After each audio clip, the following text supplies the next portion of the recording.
On a quiet September morning in 1988, 19-year-old Tara Calico grabbed her pink bike, her Walkman, and set out on a route she'd ridden 100 times before, but this time she never came back. What followed would become one of America's most haunting disappearances, a mystery stretching across decades, photographs, and generations of unanswered questions. This is the story of the girl who rode into nowhere, and the mother who refused to stop looking. If you haven't subscribed to my channel, as I will be bringing to life many cold cases that has been hunting America for some past decades. September 20th, 1988. The morning sun was already spilling gold across the quiet desert town of Belen, New Mexico. A warm breeze pushed through the fields, carrying that faint hum of nothingness you only get in small towns, peaceful, familiar, and deceptively safe. For 19-year-old Tara Calico, it was supposed to be an ordinary Tuesday. She had her day mapped out the way she always did, structured, organized, and driven. Tara was a sophomore at the University of New Mexico, studying psychology, juggling part-time work, and already planning a future that felt so close she could almost touch it. At around 9:30 a.m., she laced up her sneakers, grabbed her Walkman, and wheeled out her pink Huffy bicycle. It wasn't just a hobby. Biking was her thing, a ritual. Every morning she rode the same 34-mile route along New Mexico State Road 47, a stretch of highway that cut through vast open land, dotted with sagebrush and sun-bleached fence posts. Before leaving, Tara had joked with her mother, Patty Dole. Patty wasn't comfortable about the ride that day. She'd noticed a suspicious truck tailing Tara a few times before. She urged her daughter to take pepper spray, but Tara just smiled, the kind of confident grin that only someone young and unstoppable can pull off. She told her mom, "If I'm not back by noon, come get me." Those would be the last words Patty would ever hear from her daughter. At first, everything seemed perfectly normal. Several people later reported seeing Tara on her pink bike, speeding along the shoulder of Highway 47. She wore white earbuds, a white t-shirt, and green shorts, her reddish-brown hair whipping in the wind. Around 11:45 a.m., she was spotted near the Valencia County line, about halfway through her ride, and that was it. After that, Tara simply vanished into the desert air. No screeching tires, no cries for help, no trace of a struggle, just silence. By 12:30 p.m., when Tara still hadn't returned, Patty did what any mother would do. She grabbed her keys and drove the same route herself. The wind had picked up. The sky looked wrong, heavy, hazy. She drove mile after mile, scanning the shoulder, calling out Tara's name through the car window. Then she saw it. On the side of the road, lying in the dust, was a bright yellow cassette tape, the kind Tara always carried to play on her Walkman. A few yards later, Patty found pieces of the broken Walkman itself, cracked open as if it had hit the pavement at high speed. But there was no bike. No Tara, nothing else. Patty's heart sank. She called the police immediately, and within hours the New Mexico State Police launched a massive search. Volunteers combed the brush. Helicopters swept the highway. But there was no sign of her, no clues, nothing solid to hold on to. It was as if the desert had swallowed her whole. Witness reports trickled in over the next few days, scattered, inconsistent, but chilling all the same. One man said he'd seen Tara being followed by an old, light-colored pickup truck with a camper shell. Another said he'd noticed a 1953 Ford truck that seemed to shadow her movements, but no one could identify the driver, no plate numbers, just vague shapes and fear. Police found tire tracks near the area where the Walkman was discovered, as if a vehicle had abruptly swerved off the road. There were also faint marks in the dirt, possibly from a bike being dragged, but there was still no body, no bike, no witnesses who saw the moment she disappeared. And so the theories began. Was she abducted?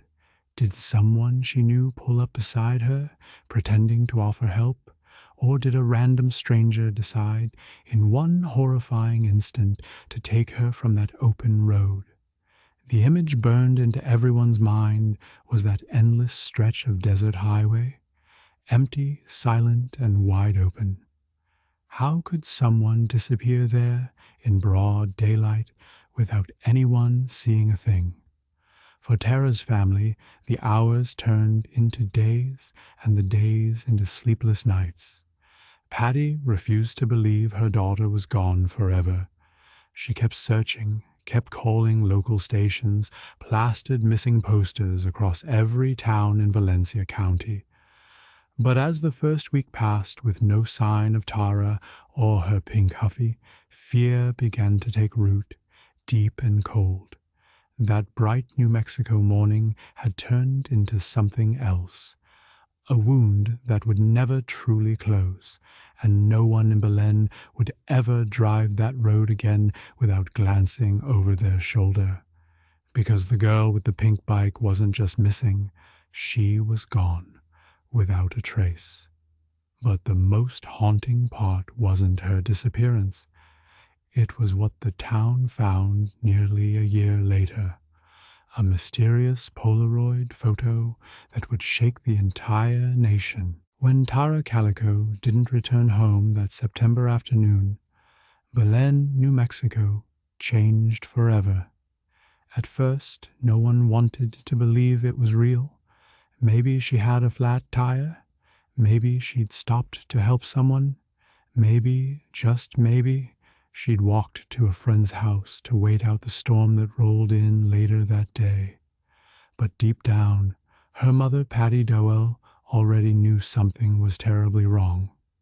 By the time the sun dipped behind the mesas, the Valencia County Sheriff's Department had patrol cars lined up along State Road 47. Flashlights cut through the growing darkness, bouncing off cactus and dry brush.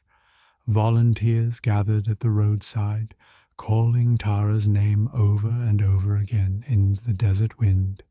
It was the start of one of the most desperate searches New Mexico had ever seen. By midnight, the road was swarming with officers and neighbors. The sheriff called in helicopters equipped with spotlights, but the open desert offered little comfort. Tracks crisscrossed the dirt in every direction, footprints, tire marks, and the drag of small objects carried by wind or wildlife. At mile marker 17, a deputy discovered something eerie. A single footprint that seemed too small to belong to an adult man. It matched Tara's shoe size. Nearby, they found a small piece of cassette tape, ripped apart and tangled in the weeds. The tape inside was still intact, playing faint static when fed into a player back at the station. It was You're the Inspiration by Chicago, one of Tara's favorite songs. That single detail would haunt investigators for years. By dawn, over 100 volunteers had joined the search. Friends, classmates, even complete strangers from neighboring towns. They fanned out across the Rio communities, combing through miles of farmland and riverbank. The National Guard joined in. Flyers were printed overnight. Missing. Tara Calico, age 19, pink Huffy bicycle, green shorts, white t-shirt. Please call if seen. Her smiling photo was suddenly everywhere, on power poles, diner windows, post offices, and grocery store bulletin boards.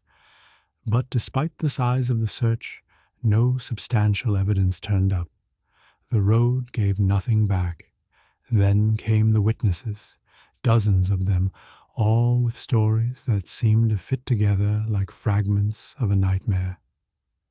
A woman who'd been driving south that morning remembered seeing Tara on her bike, followed by a light-colored pickup truck, maybe white or faded blue. It had a camper shell, and inside she swore she saw two men. She said it looked as though the truck was tailing her closely, too close to be normal. Another driver recalled seeing a similar truck parked along the road, engine running, with the door slightly open. But no one saw what happened next. Not a single person could describe the driver. No one could pinpoint the exact moment Tara vanished. And in a town where everyone knew everyone, that was the most chilling part.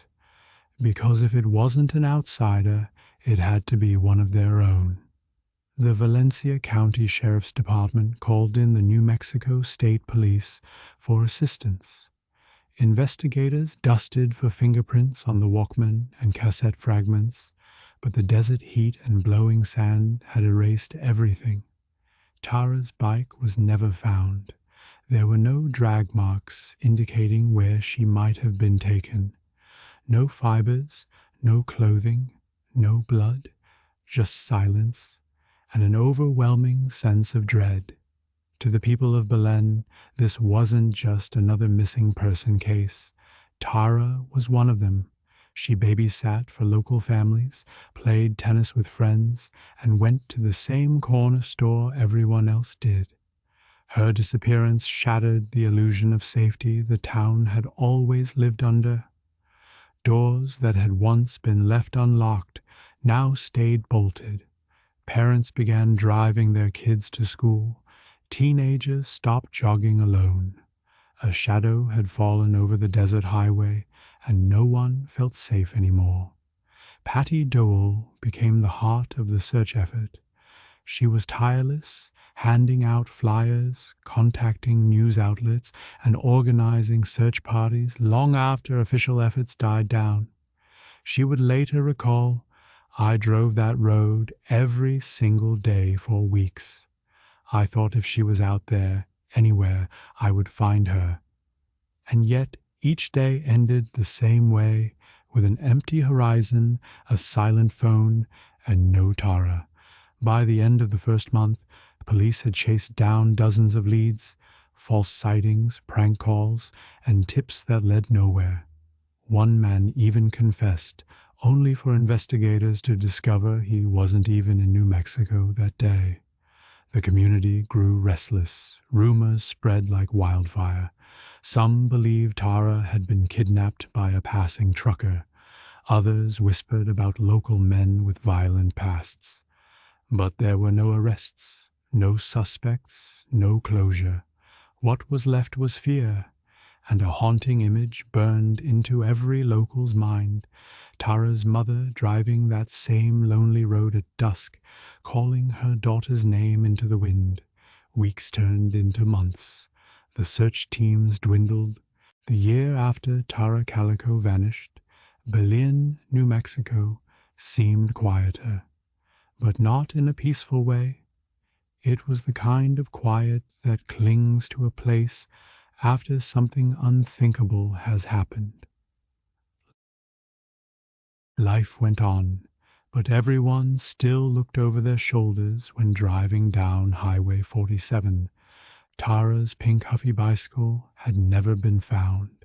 No new evidence surfaced, and by the fall of 1989, the case was officially considered cold. But just as hope was fading, something surfaced nearly 1,600 miles away. Something so bizarre, so chilling, that it reignited every nightmare Tara's mother had ever feared. It was June 1989 in Port St. Joe, Florida, when a woman walking through a convenience store parking lot spotted something lying on the asphalt. It was a Polaroid photograph. Face down, she picked it up and froze. In the photo was a young woman, bound with her hands behind her back, mouth sealed with black duct tape. Lying beside her was a young boy, also bound. They were positioned on what looked like a dirty white sheet inside the back of a van. Both looked terrified. When the image aired on local news that evening, it spread like wildfire. Within 24 hours, it reached New Mexico. And when Patty Dole saw it, her heart stopped.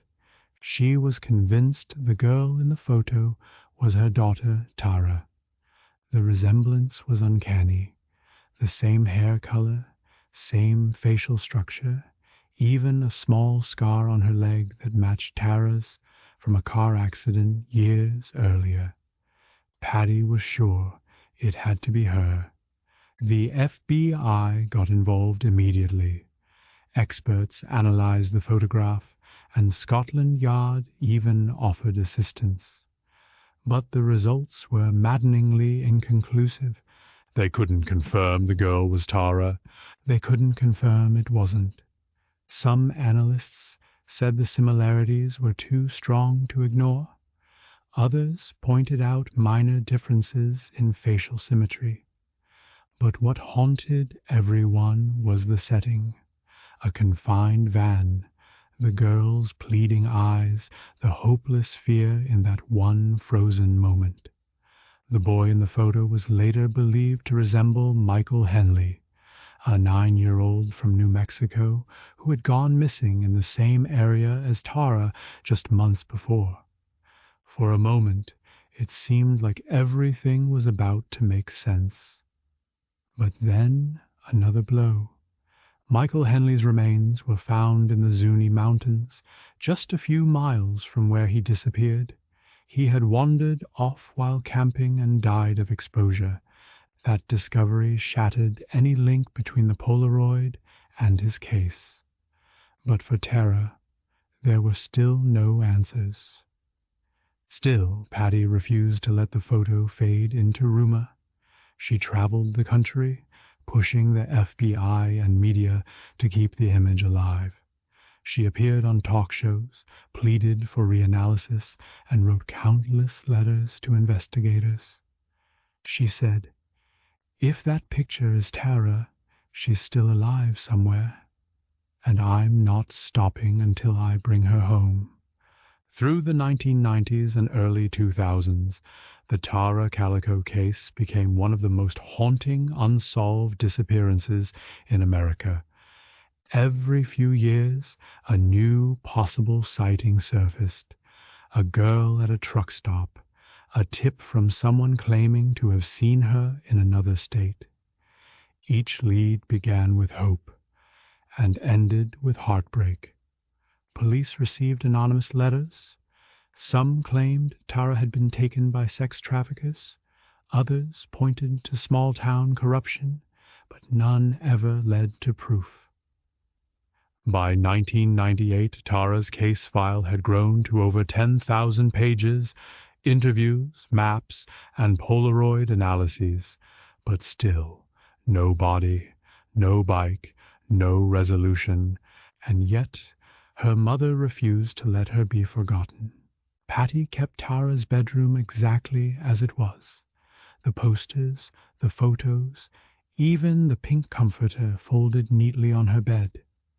Every year on September 20th, she would drive down Highway 47 with flowers, placing them near the spot where Tara was last seen. She would whisper into the wind, "If you can hear me, Tara, I'm still looking." By the early 2000s, investigators who had once led the case had retired. New detectives took over, hoping fresh eyes might see what others missed. But by then, evidence had degraded, memories had faded, and witnesses had scattered. The Polaroid, once the brightest spark of hope, had turned into a painful mystery, a symbol of everything uncertain about the case. In 2006, the Dole family moved to Florida, But Patty continued writing letters to law enforcement every year, asking if there was any progress. There wasn't. When she passed away in the 2006, she was still convinced her daughter was alive, somewhere. Her final wish, that the truth about Tara would one day come out. Back in Belen, Tara's name became a legend whispered across generations. Teenagers warned each other not to ride alone.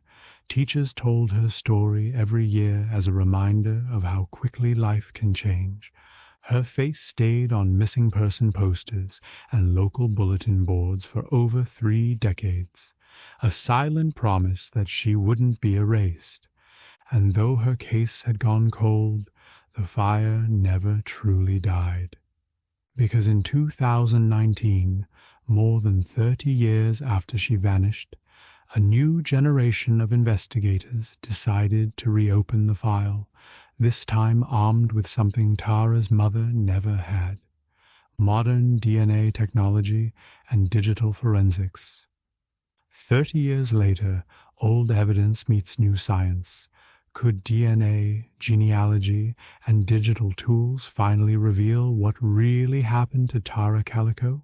News coverage faded, but for Patty, the nightmare was just beginning, because less than a year later, hundreds of miles away in Florida, a strange Polaroid photograph would surface, and in it, a terrified young woman bound with tape over her mouth. The resemblance to Tara was undeniable, and that photograph would reignite the mystery in ways no one could have imagined. A single photograph found in a Florida parking lot. Could it really be Tara Calico? And if it was, what happened to her after she vanished from that empty New Mexico road? 30 years had passed. The posters had faded. The headlines were buried deep in old newspaper archives.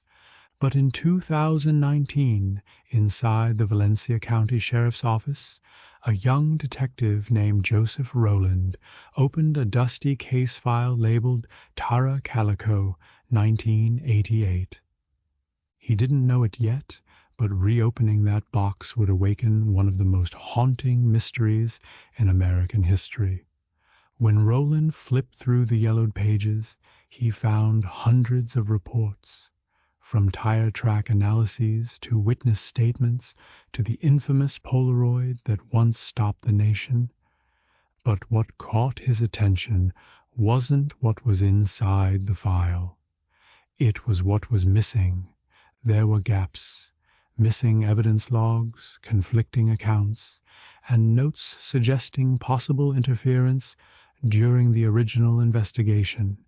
He noticed something else too, a name that kept appearing in witness statements, a local group of men who were said to have followed Tara on her rides before she disappeared. For years, rumors swirled through Belen that 2 young men from influential local families might have been involved, but no one dared to push it. Back then, in a small town where everyone knew everyone, speaking up could mean trouble. Now, 3 decades later, those whispers were finally being written down, not as gossip, but as evidence. By 2020, the Sheriff's Office teamed up with the New Mexico State Police and the FBI's Forensic Division, determined to do something previous generations couldn't: re-examine everything with modern forensic technology. First, they brought out the original bike fragments, metal pieces believed to have belonged to Tara's pink Huffy, found near a secluded stretch of Highway 47 back in 1988. Using trace DNA testing, far more advanced than anything available back then, they searched for biological material that might have been missed. Then came digital reconstruction, modern software that allowed investigators to simulate what Tara's final moments could have looked like based on speed, direction, and terrain.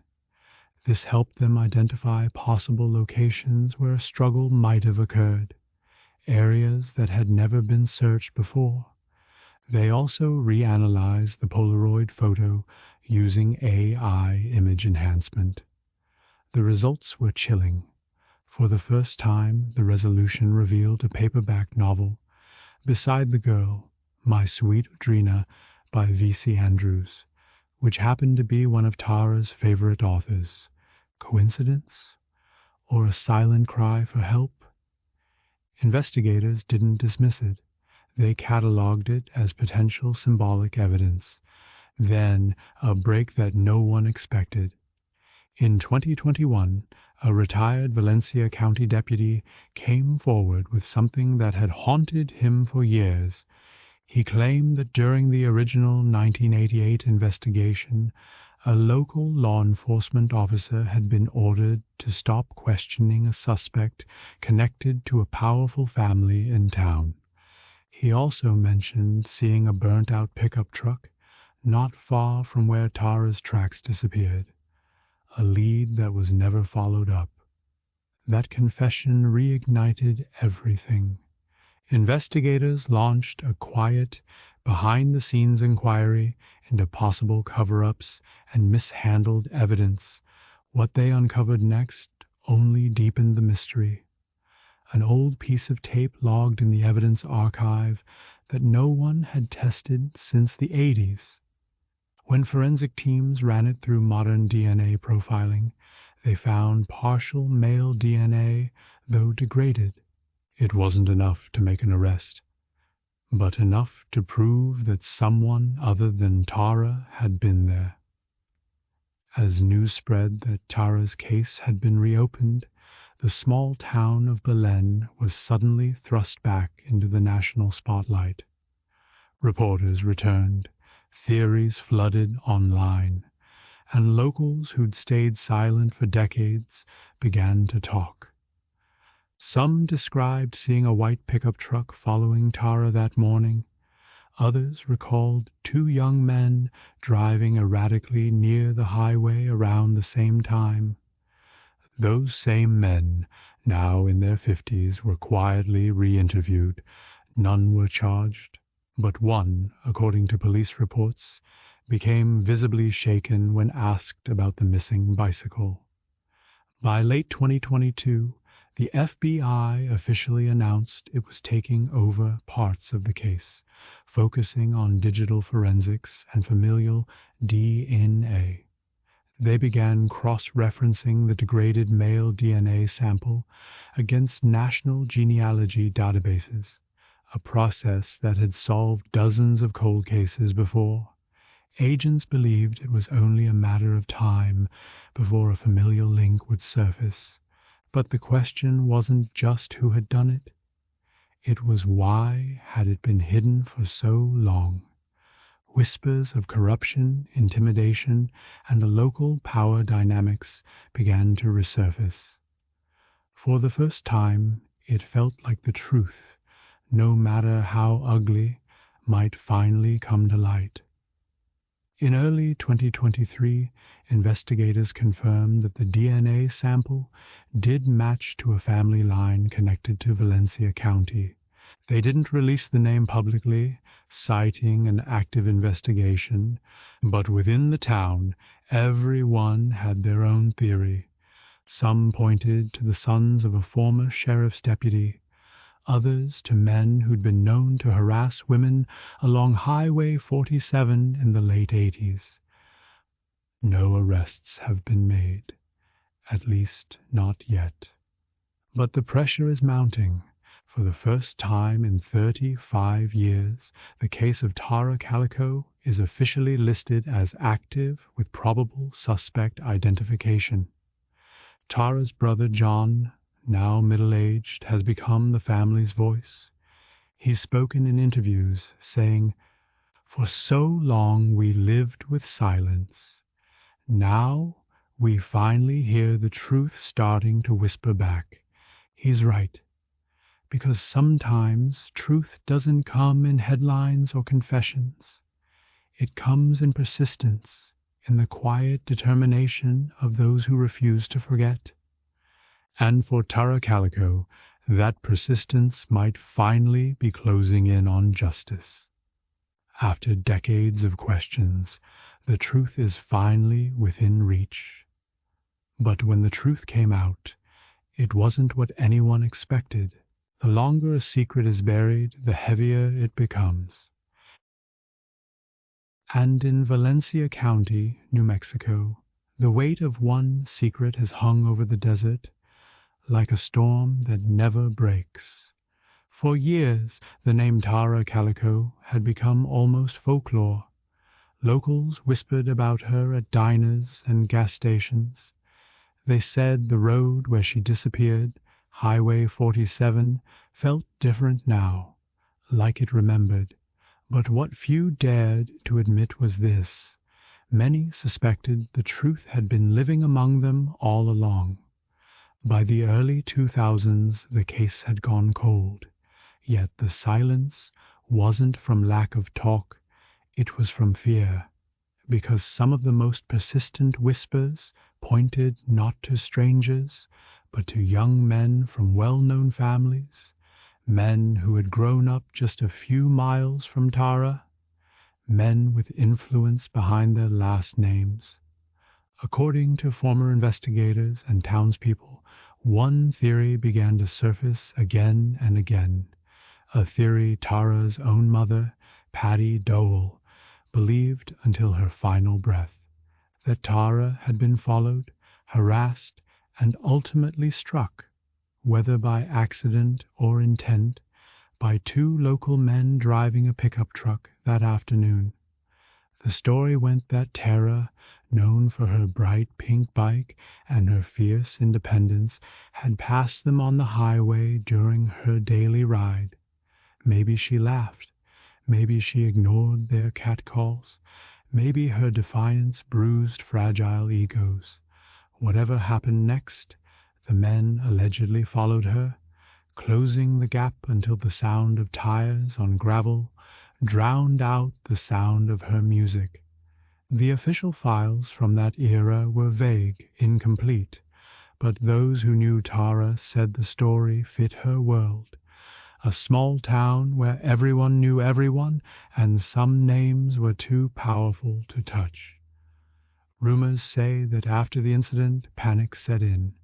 There are whispers that Tara was loaded into the truck bed, her bike thrown aside, that she may have still been alive, that others, possibly family members, helped clean up what couldn't be undone. It's a theory steeped in speculation, but it refused to die because pieces of it kept reappearing. A bike found years later in an undisclosed location, a Polaroid showing a girl with tape over her mouth, her terrified eyes hauntingly similar to Tara's. Each clue stirred the same question: was this really random, or a cover-up that reached deep into the roots of Valencia County? In the 2010s, new investigators reopened the case, this time with better tools, DNA testing, forensic reanalysis, and digital enhancement of that Polaroid. Still, no conclusive evidence tied it directly to Tara. But when officials compared witness statements, they noticed something. Several locals had described the same vehicles, a light-colored pickup and an older Ford, seen near Tara that day. Those same descriptions had been quietly minimized in the early reports. It was as if someone didn't want those leads followed. One former sheriff, years after retirement, admitted in a rare interview that certain names made people nervous. He never said who. He didn't have to. Even now, many believe the truth lies in plain sight, protected by silence, fear, or loyalty. Tara's mother, Patty, became the heart of that fight for truth. She wrote letters, hired private investigators, even staged her own searches. At one point, she displayed a massive billboard on Highway 47 with Tara's photo, the caption reading, "Do you know what happened to Tara Calico?" It wasn't just a question, it was an accusation.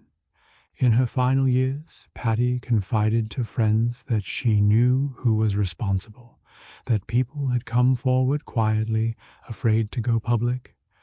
But without physical evidence, no case could move forward. Justice, in the legal sense, stalled. But in the hearts of those who remembered Tara, the truth had already taken shape. As the decades passed, the suspected men lived ordinary lives. They worked, aged, blended into the rhythm of small-town New Mexico.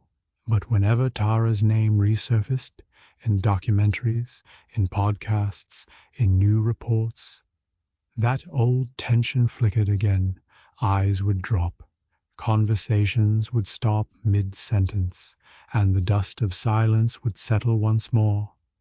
Some investigators now believe Tara's remains might still be out there, buried somewhere in the remote desert, her story tied forever to the highway she once biked fearlessly. Others hold on to hope that new technology, DNA recovery, satellite imaging, or even a confession will finally expose the truth, because in the end, truth doesn't stay buried forever. It just waits for someone brave enough to dig. And in Valencia County, that truth still breathes beneath the sand, restless, waiting, whispering Tara's name. The desert remembers. Even when the people forget, the wind still moves across Highway 47, as if retracing the path of a girl who never made it home. For Tara Calico's mother, Patty Dole, forgetting was never an option. When police reports grew thin and the leads turned cold, Patty turned her home into a one-woman command center. Stacks of files, maps, photos, timelines. She built her own archive of heartbreak.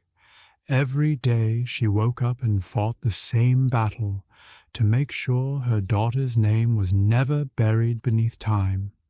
Friends said Patty became the voice that wouldn't quiet down. When the system moved on, she didn't. When the public lost interest, she lit new fires, letters to governors, interviews with newspapers, phone calls to detectives long retired. Her love turned into an unrelenting pursuit for truth. "I'll bring her home," she told reporters once, her voice trembling but certain, no matter how long it takes. The years rolled into decades, but Patty's hope never faded, though it began to look different. She started seeing Tara in reflections, a flash of sunlight on glass, a girl riding her bike down the street. Sometimes she'd stop her car and just stare, hoping, wondering. In 1989, when that mysterious Polaroid surfaced in a Florida parking lot, showing a girl bound and terrified, her eyes pleading behind a strip of tape, Patty's world tilted again. She was sure it was Tara. She recognized the scar on her leg, the same book lying beside her that Tara had been reading before she vanished. For years, that photo became both her hope and her torment. Each time experts said, "We can't be certain," Patty refused to let go. "If there's even a chance," she'd say, "I'll believe it's her until someone proves me wrong." But no one ever could. No confirmation, no denial, just that image, frozen, haunting, and unresolved. By the 2000s, Tara's story had become legend among true crime followers and cold case detectives. Documentaries, podcasts, and online sleuths revisited the mystery, giving new life to what many had called one of America's most chilling unsolved disappearances. Yet through every retelling, one constant remained: Patty's voice, the mother who refused to surrender. Before she passed away in 2006, she made her family promise something simple but powerful. Don't stop looking. Don't let her be forgotten. And they didn't. To this day, the Calico family keeps her legacy alive. They've worked with new investigators, pushed for DNA reanalysis, and advocated for improved handling of cold cases across New Mexico. In a way, Patty's relentless fight became more than a mother's mission. It became a movement. Across America, people who heard Tara's story were inspired to act.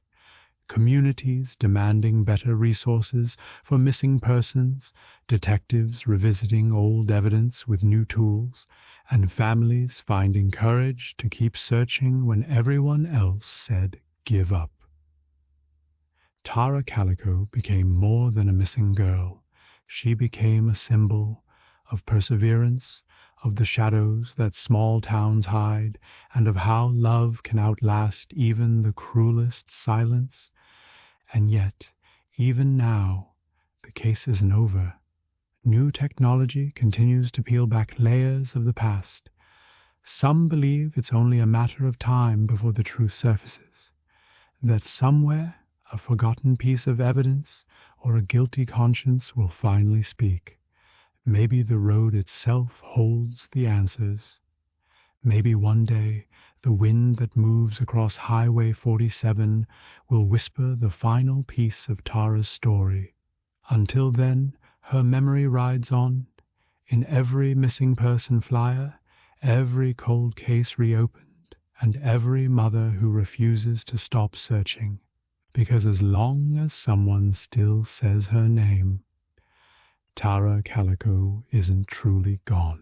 It's been more than 3 decades since Tara vanished on Highway 47. Her story remains unsolved, a reminder that even in silence, truth keeps breathing beneath the surface.